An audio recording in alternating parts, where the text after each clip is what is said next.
Number 7 of 7. So this is the final one in the series of pattern finding brains. This is the outward scanning, where other drivers become the threat. Fast drivers cutting us up, the tailgater behind them, or at a junction where they are the front of the queue and there's heavy traffic. The learner's attention leaves them and leaves the car, and the focus becomes external. And very quickly, the story becomes, they're all angry with me. They want me to go faster. They don't want to be stuck behind a learner. Everyone else would have gone by now. But they are beliefs. They are not the facts. One of the most powerful things we can do here is change the story.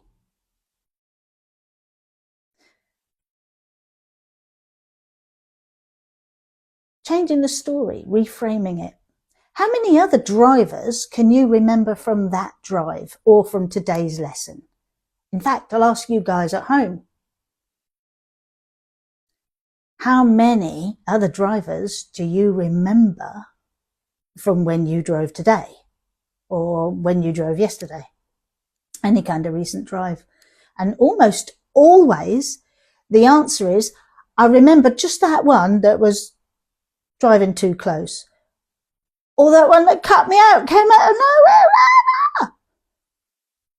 nowhere. The ones I notice are the centre lane hoggers.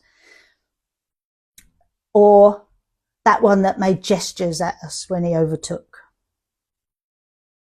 But if you actually think about it, and if you ask your learners how many other road users there were out there during that drive, during that lesson, who didn't gesture, who didn't tailgate, who didn't cut you up.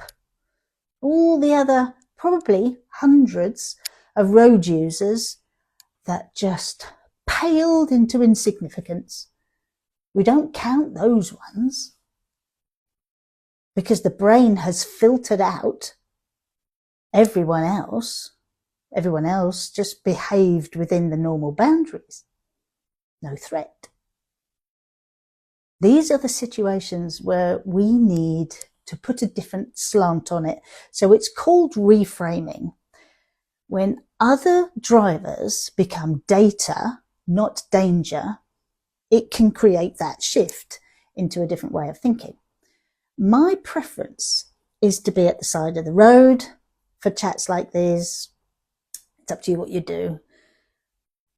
But if you can see your learner getting really stressed at a T-junction because of the build-up of traffic means that there are no safe gaps to pull out, you need to help them reframe it. So go somewhere. I like to go park up near, safely, considerately, all the rest of it, park up near a busy T-junction and have a discussion and watch what's going on. The reframing is about asking them to look at the second car in the queue at the T-junction. Are they cross with the first car? Are they cross with that driver? Or can they see there's a huge amount of traffic and there's no safe gap to pull out into? When you take a step back and you reframe it by looking at the same situation from a different angle, it's how people can get some helpful data. So you reframe it. Are they angry at the car in front or angry at the traffic? Because it's rush hour.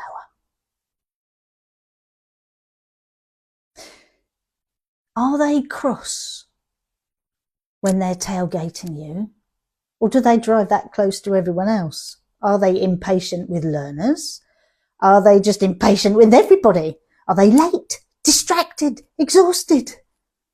Just not really concentrating. The reframe is to go and watch other people tailgating everyone else everywhere. And when you actually notice how prevalent tailgating is, it's not just with learners, it's everybody. But the reframing here is a brilliant tool. We just need to remember to use it. Your learners need to see the evidence, not just be told about it. We need to find the evidence for ourselves, to find the patterns and to make it all click in our heads.